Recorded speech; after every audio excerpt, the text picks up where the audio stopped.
Rádio Rio de Janeiro, a emissora da Fraternidade, passa a apresentar Luz na Penumbra, programa que leva ao seu coração a mensagem da doutrina espírita.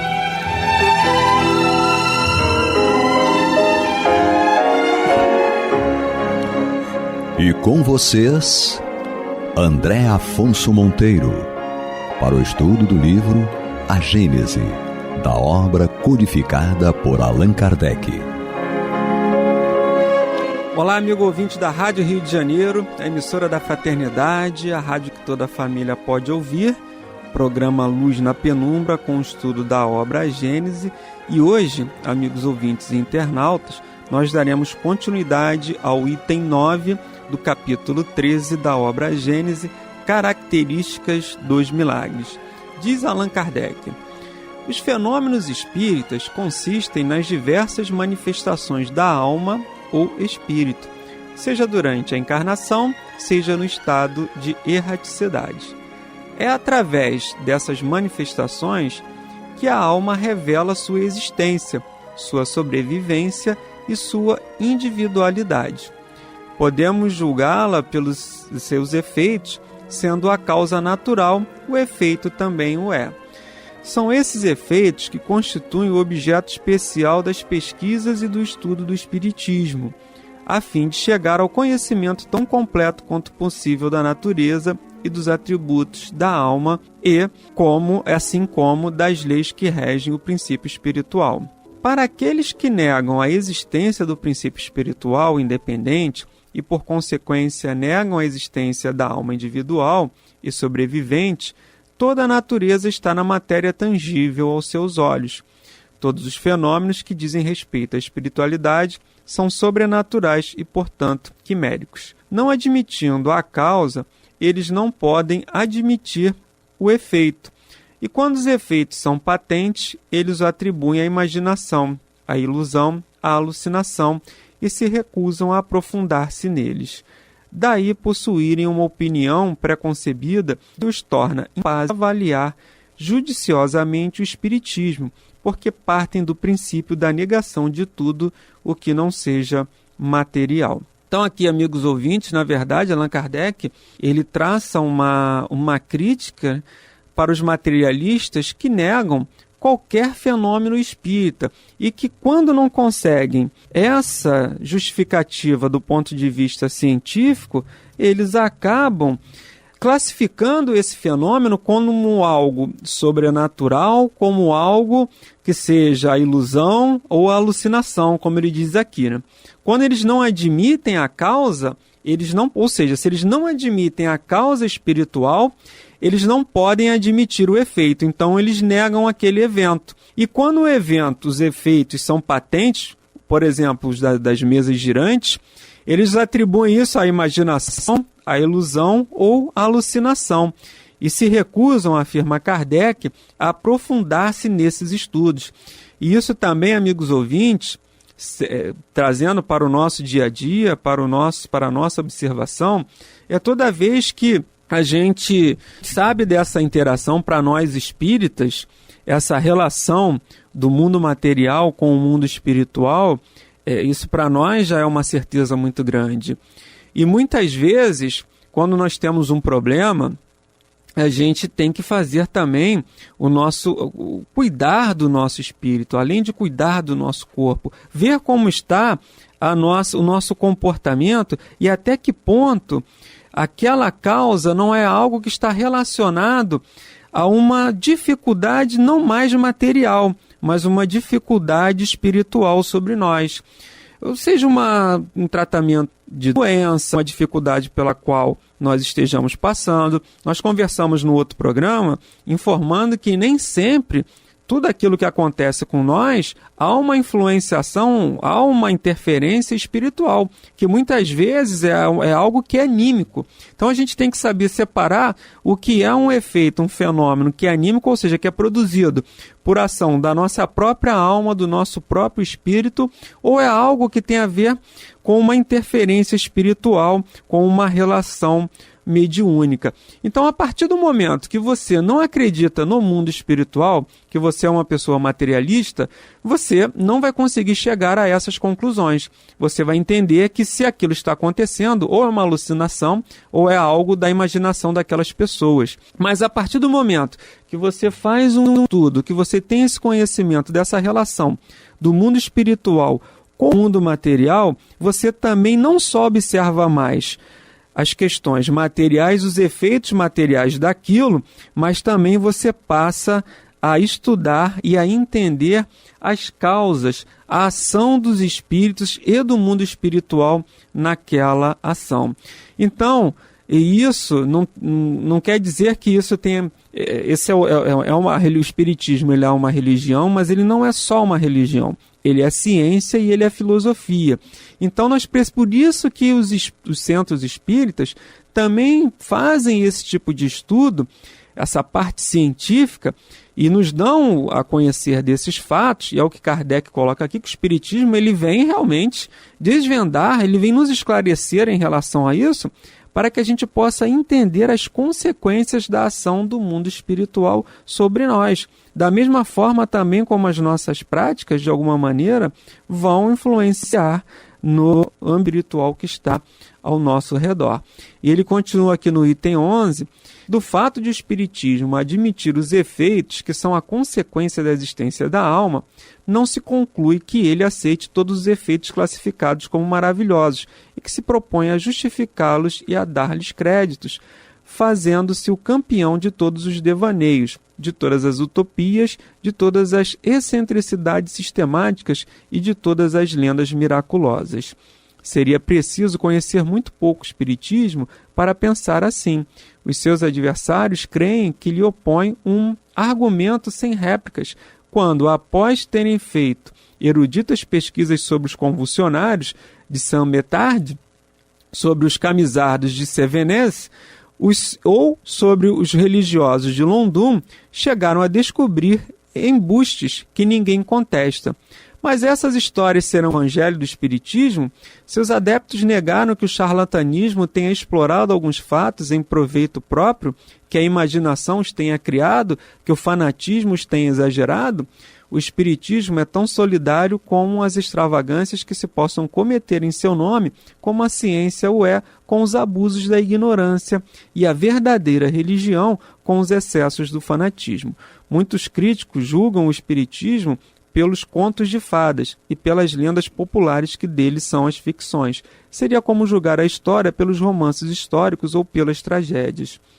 Então, amigos ouvintes, aqui nós entendemos que muitos fatos que são muitas vezes catalogados como fenômenos espíritas, às vezes eles são fraudes. Kardec traz essa relação aqui. Leon Denis também estuda no livro, fez investigações no livro No Invisível, informando os fatos, e isso também acabou prejudicando muito a seriedade com que as pessoas levaram pelo espiritismo, que muitas práticas ali eram fraudes, eram embustes, ou seja, as pessoas criavam ali eventos, dizendo que aquilo eram fenômenos mediúnicos, mas na verdade aquilo ali eram farsas. Mas isso não quer dizer que, de alguma maneira, todo o espiritismo seja uma farsa ou uma fraude. Na verdade, foi detectado ali, mas isso não nega as outras comprovações e os outros fenômenos que são considerados autênticos. E no item 10, ele faz uma colocação também interessante, que ainda sobre essa relação do espírito com a matéria, né? Que é importante a gente relembrar aqui e frisar. Muitas vezes a gente vê que seja uma doença, e mais ligado realmente à questão das doenças, a pessoa é cometida de uma doença, mas ela não consegue encontrar, do ponto de vista material da ciência humana, uma solução para aquela doença. Às vezes, quando ela faz o acompanhamento e o tratamento espiritual, ela até consegue atingir essa cura. Às vezes não, ela atinge só realmente com o tratamento humano. Às vezes faz os dois e não atinge. A pessoa às vezes desencarna. Então a gente pode entender isso como uma doença, como uma necessidade, como uma característica daquele espírito que ele precisava passar por aquela experiência, que ele precisava da reencarnação, que o seu espírito atuasse sobre um corpo físico, que aquele corpo físico desenvolvesse aquela doença, desenvolvesse aquela dificuldade, para que ele aí sim pudesse recuperar a sua saúde espiritual, pudesse recuperar através dessa doença, dessa dificuldade, dessa enfermidade, o seu tônus espiritual. Ou seja, muitas vezes aquilo que a gente não consegue entender do ponto de vista material, por que essa doença é incurável? Por que essa pessoa não consegue a cura? Por que ela acaba desencarnando? Se uns conseguem atingir a cura e outros não. Então, quando a gente vai fazendo esses estudos, a gente vai descobrindo, existe uma causa que é espiritual. Então, se eu não estou conseguindo, na matéria, resolver essa questão, é porque essa causa é espiritual. E eu vou precisar desenvolver aquilo para que o meu espírito se recupere plenamente. Mas, amigos ouvintes, nós estamos fazendo aqui o estudo do livro A Obra Gênese, de Allan Kardec, estudando o capítulo 13, Características dos Milagres. Então, Kardec, aqui no item 11, agora, ele vai falar justamente dessa relação do mundo material com o mundo espiritual. Vai dizer que muitas vezes as pessoas investigaram, identificaram que esses fenômenos foram fraudulentos, foram farsas, foram embustes, e nós citamos aqui até exemplos também, pesquisas que o Leon Denis fez e apresentou para nós no livro No Invisível, investigações que ele fez, que às vezes aquele fenômeno, no início ele era um fenômeno verdadeiro, mas por algum motivo aquela mediunidade ela foi suspensa ou interrompida, mas mesmo assim o indivíduo continuou provocando aqueles fenômenos, mas não agora autênticos, não mais com o auxílio dos espíritos, do mundo espiritual, mas sim criando aquilo, provocando aquilo com o auxílio de instrumentos materiais, ou seja, fraudando, criando, falsificando aquele evento que na verdade seria autêntico, mas como ele não consegue mais repetir, ele acaba repetindo aquilo, mas agora de forma santa. E ele cita aqui também os convulsionários, cita aqui uma série de situações em que ele coloca, os convulsionários de Saint Médard, que eram fanáticos do século XVIII, cuja exaltação religiosa causava convulsões e que se infligiam torturas. Continua Kardec, em 1729, começou a constar em Paris que os milagres eram realizados no cemitério de Saint Médard, no túmulo do diácono Francisco de Paris, falecido em 1727, e que, em vida, fora muito caridoso. Junto do seu túmulo havia pessoas que tinham espasmos convulsionários, o que deu origem à palavra. E os comisardos eram protestantes de Cévennes, região montanhosa francesa que se estende do Alde ao Loire, que tomaram as armas após a revogação do Édito de Nantes em 1685, e que resultou na expatriação de um grande número de protestantes entre os mais ativos e os mais trabalhadores da nação francesa. Eram assim chamados porque vestiam uma camisa por cima de suas roupas. Camisardos era essa relação.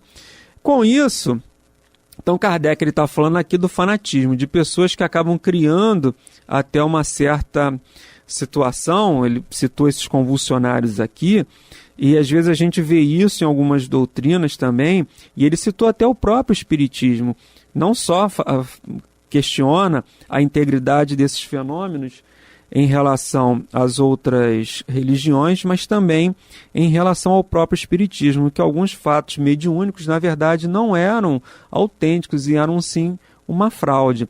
E em algumas outras religiões também, as pessoas tinham assim um certo ritual ou criam um fato como se ele fosse um fenômeno, como se ele fosse algo sobrenatural, mas na verdade ou aquilo ali é uma invenção ou realmente não aconteceu, ou aquilo ali foi forjado, foi fraudado.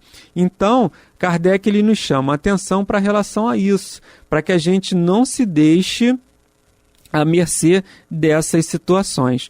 E nós, espíritos, o que é muito comum também, que nós muitas vezes temos são pessoas dando mensagens, médiuns dando mensagens de espíritos, às vezes espíritos de vulto, e aquelas mensagens acabam se propagando, acabam se repetindo, sendo replicadas pelas redes sociais, e aquilo na verdade não foi um fato mediúnico, aquilo não houve realmente aquela comunicação. Ou a pessoa acabou se iludindo, ou foi um fato anímico, mas enfim, é uma mensagem em que ela não foi investigada a fundo, não teve essa certeza daquele fato, se aquela mensagem realmente é autêntica ou não. E muitas vezes se chega à conclusão que não é.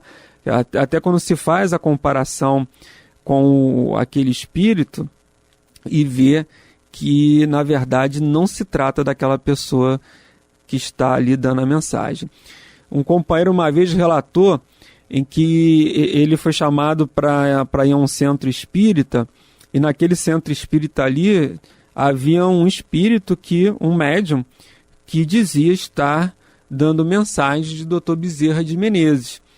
E ele foi até lá para verificar aquela informação. Ele não foi com o ar de investigador, ele foi, na verdade, com curiosidade para saber se realmente aquela mensagem, se aquele médium realmente estava recebendo as mensagens do Bezerra de Menezes. E quando ele chegou no ambiente, quando chegou o momento da comunicação mediúnica por parte do médium sobre aquele pseudo Dr. Bezerra de Menezes, ele verificou que na verdade não se tratava de Dr. Bezerra de Menezes. E quando ele começa a conversar com o médium influenciado, com o médium incorporado, aquele espírito, na verdade, acaba se revelando. E ele diz, não, na verdade, eu dei uma mensagem, eles pensaram que era Dr. Bezerra de Menezes, por mim, não tem problema nenhum. Ele mesmo falou que, na verdade, ele não enganou ninguém, mas as pessoas que se enganaram, e ele não era um espírito de vulto, não era um espírito com uma elevação moral, mas ele mesmo acabou deixando as pessoas se enganarem por aquela própria informação. Então, muitas vezes, a gente, na ansiedade de ter comunicações de vulto, na ansiedade de produzir fenômenos mediúnicos, muitas vezes nós mesmos criamos essa ilusão e essa imaginação, como Kardec fala aqui, que muitas vezes os espíritos, as pessoas que não entendem dessa relação do mundo material com o mundo espiritual, vão caracterizar tudo como se fosse isso. Fato da nossa imaginação ou fato, um poder de criação da nossa imaginação, uma ilusão nossa. Porque muitas vezes a gente, por conta aí dessa ansiedade, dessa necessidade dessa produção mediúnica, a gente acaba realmente extrapolando e ficando à mercê dessas situações. E Kardec continua aqui no item 12. Na maior parte das vezes, os fenômenos são espontâneos e se produzem sem qualquer ideia pré-concebida entre as pessoas que menos pensam neles. Em certas circunstâncias, alguns desses fenômenos podem ser provocados pelos agentes denominados de médiuns.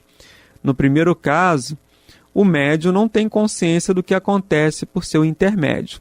No segundo, age com conhecimento de causa. Daí a classificação de médiuns conscientes e médiuns inconscientes. Estes últimos são os mais numerosos, ou seja, os médiuns inconscientes, e frequentemente são encontrados entre os incrédulos mais obstinados que assim praticam o espiritismo sem saber e sem querer. Por isso mesmo, os fenômenos espontâneos são de uma importância capital, uma vez que não se pode suspeitar da boa-fé daqueles que os obtêm. Ocorre aqui o que se dá com o sonambulismo, que em certos indivíduos é natural e involuntário, enquanto que em outros é provocado pela ação magnética. Então aqui Kardec ele começa a avançar mais na explicação dos fenômenos mediúnicos. Então ele vai dizer que em alguns casos aquela pessoa ela provoca aquilo de uma forma inconsciente, os médiuns inconscientes. E tem aqueles outros casos, que são os segundos, que são aqueles médiuns conscientes, aqueles que realmente estudam, praticam e potencializam esses fenômenos, se preparam para que esses fenômenos aconteçam. À medida que a gente vai estudando e aprofundando os estudos do espiritismo e da relação do mundo espiritual com o mundo material, nós vamos compreendendo as palavras, o que é que está querendo dizer aqui de alguma forma. As pessoas, quando entram e começam a desenvolver o estudo do desenvolvimento mediúnico, o estudo do espiritismo, elas começam a ter essa consciência dessa potência da alma, dessa possibilidade dessa comunicação. E existem aquelas pessoas que não têm consciência disso, mas que mesmo assim aquele fenômeno acontece. Ou que, se por algum motivo não querem se aprofundar naquilo, ou é realmente por questão de desconhecimento. Então ele vai dizer aqui, em alguns casos esses fenômenos são provocados. Então, numa reunião mediúnica, os médiuns se reúnem e eles vão provocar ali aquela incorporação, um atendimento fraterno a um espírito desencarnado que vai dar uma comunicação, a evocação daquele espírito. Então esse é um fenômeno provocado. As reuniões públicas em que acontecem os passes magnéticos também é um fenômeno provocado, porque o médium se coloca à disposição para que o mundo espiritual possa agir por ele, produzindo ali aquele fenômeno, ou seja, da cura, ou seja, da comunicação espiritual. Então ele vai dizer que isso, nesse primeiro momento, quando o médium tem essa consciência, esse é um fenômeno provocado, ou seja, nós estamos provocando esse fenômeno. É óbvio que os espíritos eles não ficam à nossa disposição para que a gente faça isso quando a gente quer, da maneira como a gente quer. Tem que haver toda uma preparação, todo um trabalho para que isso aconteça. Toda uma preparação do médium, do corpo mediúnico da casa e é lógico que também do próprio plano espiritual, dando todo o amparo e todo o suporte para que essa reunião, esse fenômeno aconteça sem nenhuma intromissão, sem nenhuma interrupção ou para que isso não cause nenhum problema para o médium. Em outras palavras, Kardec, e ele vai aprofundar isso lá em Um Livro dos Médiuns, os fenômenos mediúnicos acontecem sim, mas você tem que fazer toda uma preparação para que não haja nenhum problema, para que isso possa transcorrer de uma forma saudável, de uma forma salutar. Então vamos imaginar que a gente queira produzir fenômeno no meio da rua, fazer uma evocação. Será que isso é permitido? Você pode até fazer. O espírito pode dar a comunicação? Ele pode dar a comunicação. Mas será que isso é devido? Será que isso é algo que pode trazer algum benefício para nós ou, muito pelo contrário, pode trazer algum prejuízo? Provocar uma manifestação no nosso ambiente doméstico, começar a reproduzir fenômenos na nossa casa, será que isso é algo que pode acontecer? Pode acontecer, mas quais são os riscos? Será que o nosso ambiente doméstico está preparado para isso? Uma coisa é quando isso acontece de uma forma inconsciente, como ele diz aqui, os médiuns inconscientes, que na maioria das vezes são os incrédulos. Então isso vai acontecer e a pessoa ela vai se dirigir para um templo religioso, para uma doutrina, para que ela possa conseguir ter o domínio sobre aquela mediunidade dela. A outra é a gente saber que nós temos essa faculdade, essa capacidade mediúnica, e a gente não se preparar para isso e, muito pelo contrário, incentivar que esses fenômenos aconteçam em locais, em ambientes, em horários inadequados. Mas para isso, meus amigos, a gente precisa realmente fazer a nossa preparação, a gente precisa estar consciente das nossas dificuldades, das nossas capacidades, para que a gente não seja alvo de fenômenos que não sejam amparados ou observados, que não sejam assim, que não haja aquela orientação dos benfeitores espirituais. Que nós podemos imaginar que um benfeitor espiritual, que ele vai ficar à nossa disposição para que a gente possa fazer esses fenômenos assim, quando a gente bem entender? Obviamente que não. Mas, amigos ouvintes, no próximo programa nós vamos continuar falando mais sobre essa questão aqui no item 12, e nós desejamos a todos muita paz em seus corações e até a próxima semana, se Deus quiser. Você está ouvindo pela Rádio Rio de Janeiro o programa Luz na Penumbra.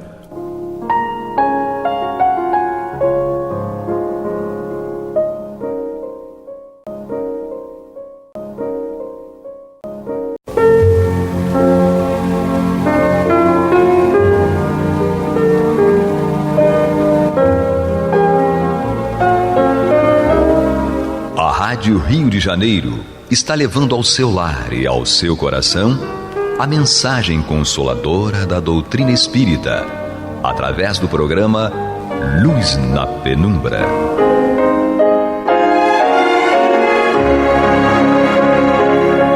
E agora com vocês, Nádia do Couto Vale, para comentar o céu e inferno ou a justiça divina segundo o Espiritismo, da obra codificada por Allan Kardec. Amados ouvintes, paz e luz às nossas mentes e corações, hoje e sempre. Continuamos o estudo desta obra, estamos na primeira parte, no capítulo 9, estudando o item 16, que é um item bastante longo, em que nós já estudamos o perfil dos seres decaídos, criados segundo a teologia católica, criados como anjos, portanto, anjos perfeitos, mas que por algum motivo que a teologia católica não explica, eles acabaram revoltando-se contra o seu Criador e acabaram, então, constituindo uma espécie de governo paralelo, aspas, governo do mal, em que eles se comprazem em maltratar os outros, em praticar o mal e usando, segundo aqui o texto que Kardec nos proporciona, usando o artifício, a importunação, a mentira, a sedução e todo o cortejo de defeitos que são nossos, de homens, de criaturas, em um plano de expiação e provas, segundo a teologia espírita. Então, esses são os inimigos de Deus, os inimigos de Jesus, que construíram esse campo do mal, onde eles se dão por satisfeitos lá na sua revolta e na prática do mal. Nós já iniciamos o estudo do parágrafo, do 6º parágrafo do item 16. Nós estamos na metade desse parágrafo e vamos reler o que já estudamos e depois damos continuidade com a contribuição generosa, lúcida de nosso querido irmão Newton Salles, que está aqui conosco mais uma vez. Obrigada, Newton, por estar aqui conosco estudando Espiritismo e estudando particularmente esta obra. Muito obrigada. Então vamos seguindo neste parágrafo. Você que está aí continuando o estudo também conosco, já sabe que nós estamos no parágrafo que começa com efetivamente. Efetivamente, esses inimigos, tanto os seres decaídos quanto os defeitos dos seres, que são, aliás, os nossos defeitos também, efetivamente, esses inimigos são os mesmos que, depois de terem introduzido o mal no mundo, chegaram a cobri-lo com as espessas trevas do erro e do vício. Os mesmos que, por longos séculos, se fizeram adorar como deuses e que reinaram em absoluto sobre os povos da antiguidade.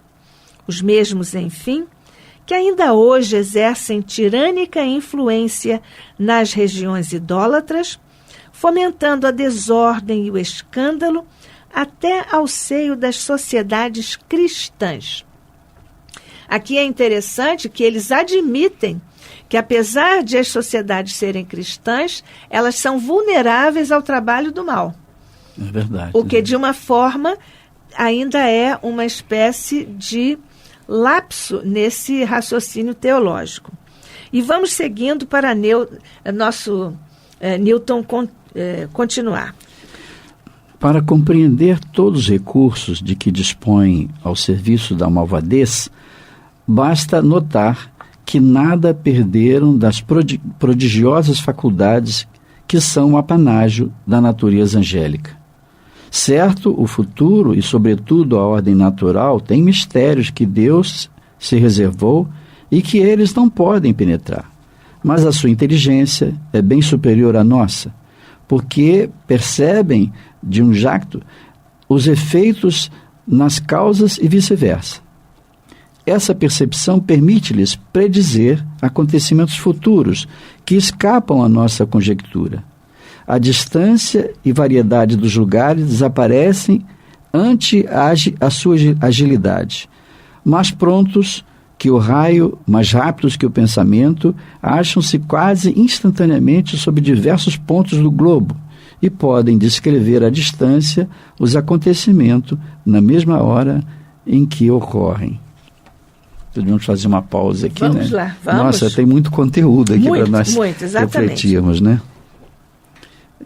Atribuindo aqui a eles todo esse potencial, essa capacidade de se deslocarem, de se comunicarem, de estarem em todos os lugares. Quer dizer, é uma possibilidade que nós vemos, né? Como atributo do Espírito. Como atributo do Espírito, mas aqueles Qualquer Espírito, mas sobretudo aqueles que já têm essa possibilidade, né, de estar em vários lugares, né, como a bilocação, como, enfim, a personalidade que se apresenta, né? A gente sabe que o espírito, quando numa condição mais evoluída, ele pode irradiar o seu pensamento, né, e estar presente com suas ideias, com a sua intuição, com a sua percepção mesmo, né, em vários lugares simultaneamente, né, como Jesus permanece amparando-nos, né, no orbe todo, no planeta inteiro. A presença dele se faz, né, intuindo os homens, né, de alguma forma trazendo. Mas é que está atribuindo a esses espíritos a mesma condição de Jesus, imagina, né? Ou de espíritos altissimamente qualificados já pelo próprio esforço. Pelo próprio esforço, né?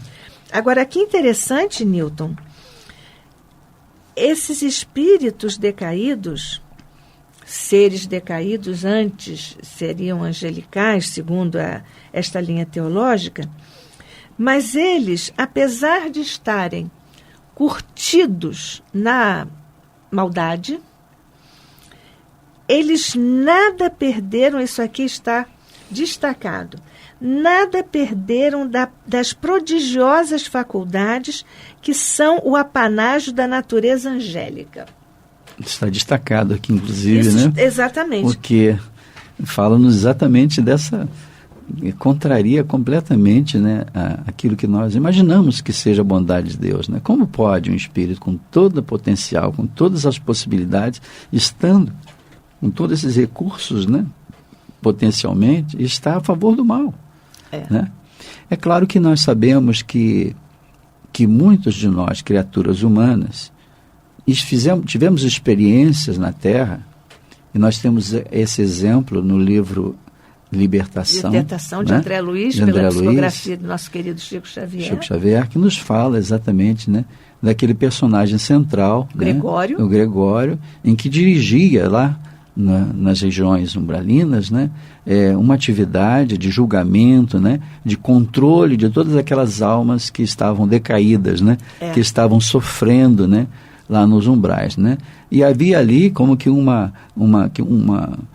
análise dos seus erros, das suas dificuldades, e sobre isso atuava-se, né, de certa forma, impingindo-lhes ou induzindo-os, né, magneticamente, né, ou hipnoticamente, a posturas e atitudes, até no caso da zoantropia, que sabemos que eles narram. Zoantropia Vamos aqui novamente sim, pois.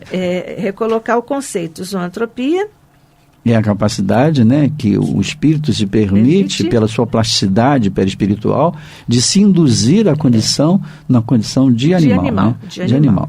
Porque ele tem a possibilidade de manipular os fluidos, não é isso, do seu corpo perispiritual. Agora é importante lembrar, né, que isso se dá, na verdade, quando o espírito consente isso através do seu processo de culpa, de sofrimento, de dor, que não se acha capaz de manter-se na condição de humano, né, de criatura humana, ele perde essa capacidade de direcionar, de estabelecer o equilíbrio sobre o seu psicossoma, né, e cede à possibilidade da influência mental de um espírito que tem uma preponderância sobre ele, para induzi-lo àquela postura, àquela atitude, né, de se conformar com o animal, né? Em verdade, nós sabemos que isso, inclusive, felizmente, é uma coisa transitória e que não se consubstancia. Para nós é transitória. Não, e para aqueles que lá também não permanecem nesse estágio durante todo o tempo. Para essa linha teológica, não. Sim, é permanente. Permanente. Né?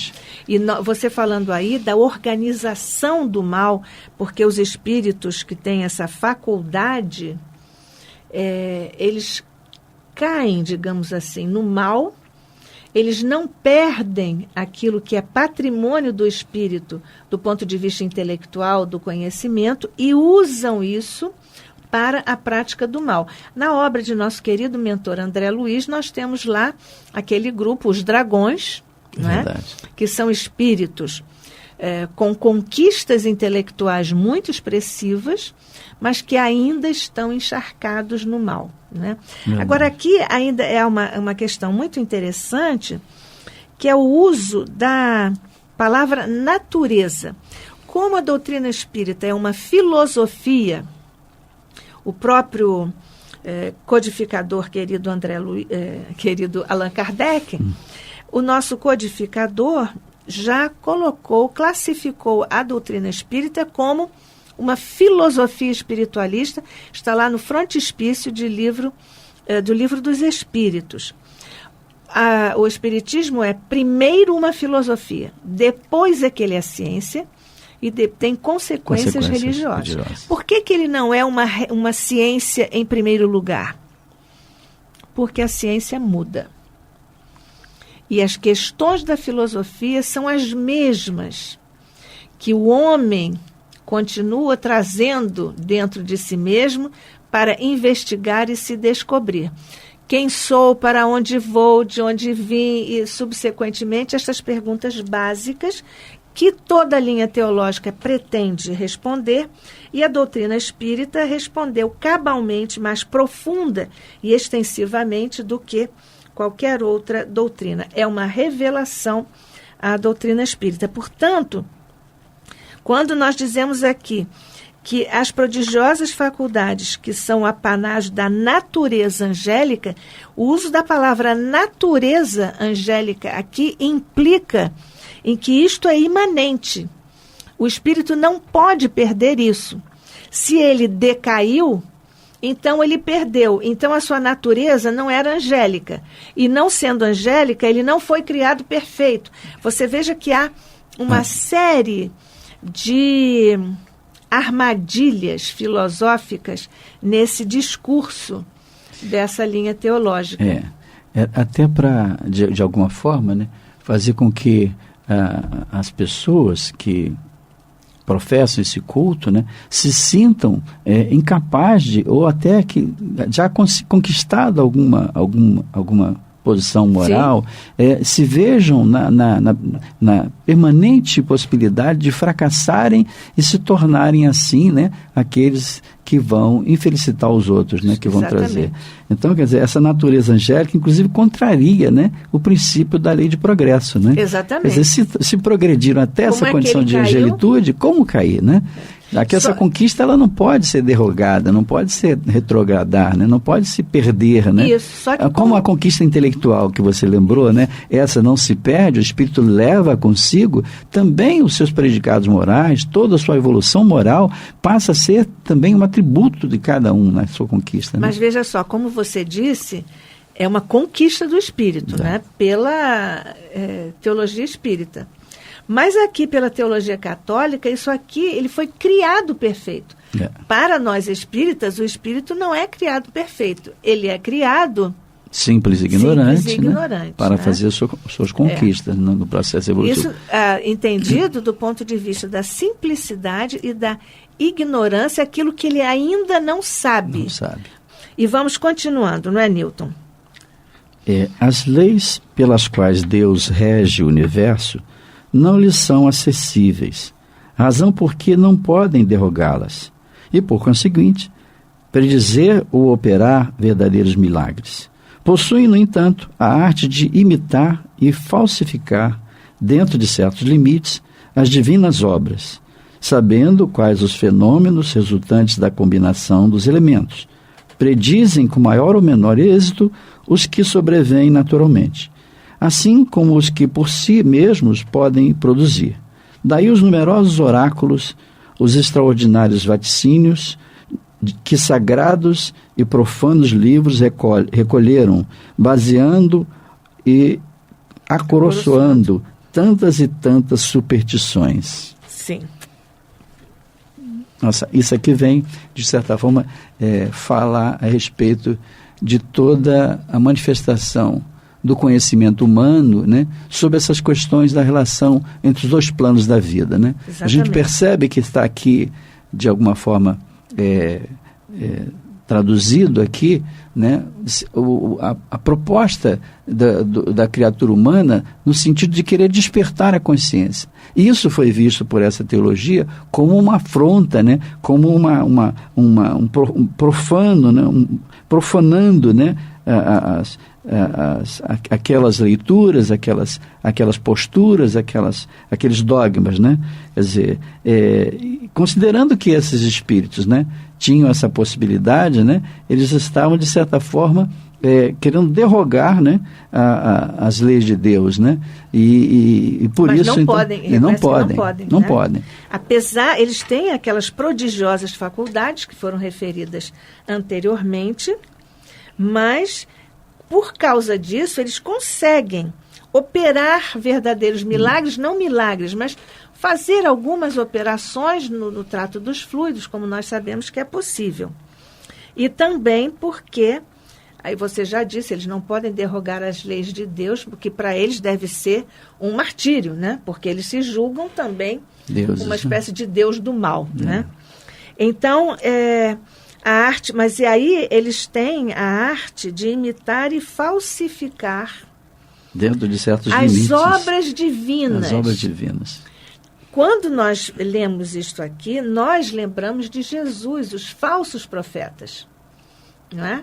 Porque os falsos profetas, eles vão tergiversar com a verdade na interpretação dos textos do Evangelho de Jesus, para que isso se acomode aos seus caprichos, à sua visão de mundo, aos seus interesses. Pois é. Era como que um permanente jogo de interesses, né? Exatamente. Tinha que, de alguma forma, fazer com que a mensagem divina pudesse concordar com os nossos erros, nossos equívocos, né? Para que isso pudesse trazer a nossa consciência. Estou colocando como naqueles tempos em que vivemos, certamente, né? Para que, de certa forma, para trazer uma tranquilidade para o nosso proceder, né? Nossas atitudes equivocadas ainda, né? Queríamos, falseando, né? Colocar a doutrina divina, né? Conhecimento. Moldá-la, né? Moldá-la de acordo aos nossos com os interesses. nossos desejos, né? Então, a sua substância simples e imaterial, dois seres decaídos desses espíritos.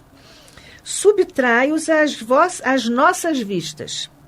Bem, isso é natural, não é? Se eles são imateriais, eles não são visíveis a nós. Permanecem ao nosso lado sem que os vejamos.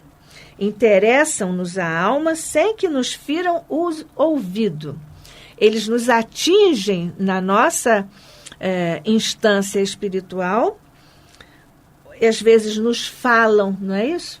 Mas nós não ouvimos pelos recursos materiais do corpo físico, mas pela instância do espírito do nível consciencial. Acreditando obedecer aos nossos pensamentos, estamos, no entanto, e muitas vezes, debaixo da sua funesta influência. E, Newton, isso aqui está lá no Livro dos Espíritos. É verdade, não é isso? Né? Isso nos lembra exatamente, né, como o Kardec teve, assim, didaticamente, trazer esse questionamento aos espíritos para nos falar a respeito dessa influência, né? Que nessa pergunta, né, nos lembra que os espíritos, quando perguntam, né, que eles influenciam, né, muito mais do que nós imaginamos, né? E, inclusive, são eles que vos dirigem e vos influenciam, né?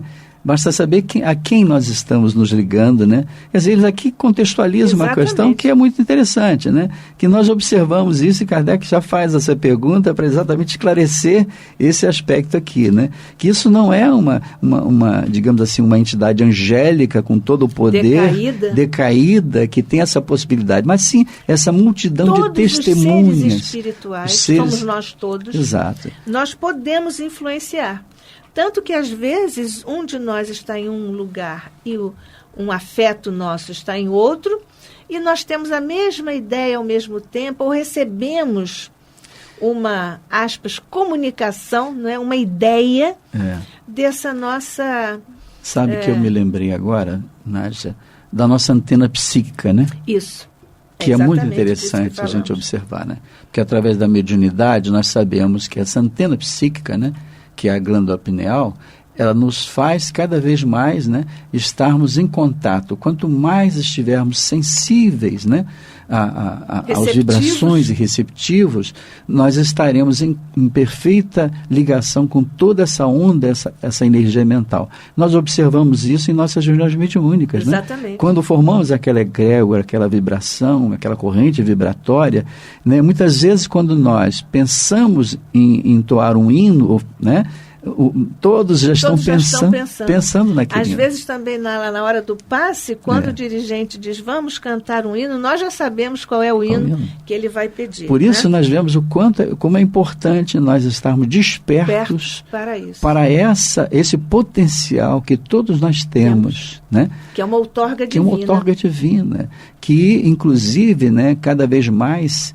se exacerba com mais uma faculdade mediúnica, né, da intuição, né, que vai nos permitir, né, estarmos em perfeita consonância com todos os movimentos do planeta e do universo.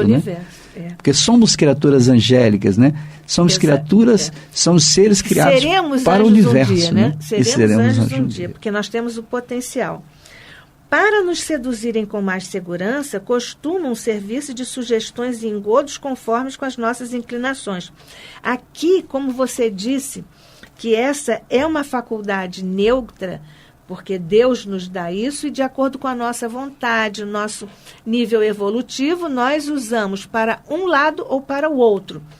Então, os espíritos menos felizes, esses seres decaídos, fazem isso para, identificando as nossas inclinações, potencializarem os nossos defeitos para nós cairmos, né? Verdade. Mas os espíritos superiores também fazem isso. Quando eles sentem que nós temos uma inclinação para o bem, eles potencializam essa nossa vontade e nos ajudam, nos fortalecem para seguir em frente. Olha, que ótimo, né, que seja assim, né? Não é? E é extremamente consolador sabermos disso. Toda. Porque é a esperança, né, de sabermos que não estamos à mercê e à deriva, né, dessas influências espirituais. Mas é preciso que nós estejamos em sintonia. Você observou isso muito bem agora. Modificam a ação segundo as circunstâncias e os traços característicos de cada temperamento, porque conhecem a psicologia de cada um de nós. Porque do plano espiritual, nós somos muito mais transparentes do que somos aqui enquanto encarnados, porque nós temos uma série de recursos em que nós disfarçamos os nossos defeitos, nós escolhemos as palavras, não é isso? Contudo, suas armas favoritas são a hipocrisia e a mentira. O que também acontece com os nossos, nós estudamos como obsessores. Não é isso? Verdade. Esse aqui é o mecanismo do processo obsessivo, que você veja, talvez por intuição, ou justamente porque é uma projeção dos homens que criaram, eles captaram isso. É bom e importante também lembrar, Nádia, que, em verdade, eles não sabem tudo, né? Porque seria considerar que esses espíritos, ou anjos decaídos, ou espíritos inferiores, eles têm a capacidade de penetrar em nossa mente, né? Na verdade, o que mais fazem é observar nossas atitudes. Diácono Newton Salles, que tem estado conosco aqui, continua conosco no próximo encontro. Muito obrigada por estar conosco. Nós agradecemos, Nádia, mais uma vez, pela oportunidade. Deus te abençoe e abençoe você também, que nos acompanhou aqui, querido ouvinte. A paz de Deus permaneça conosco hoje e sempre. Que assim seja.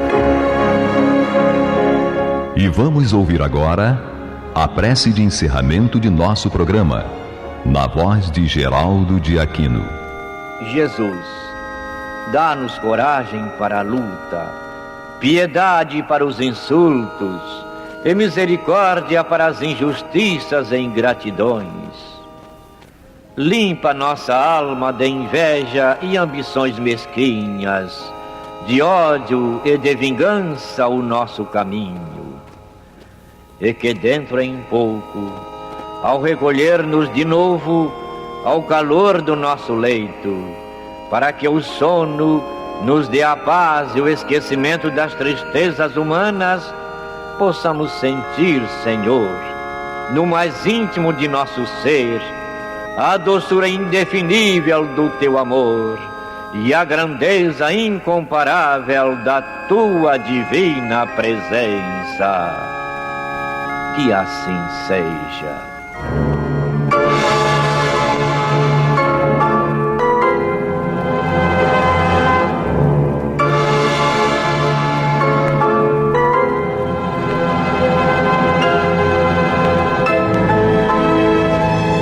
Acabamos de apresentar o programa Luz na Penumbra, que voltará a ser apresentado amanhã às 21 horas nesta emissora.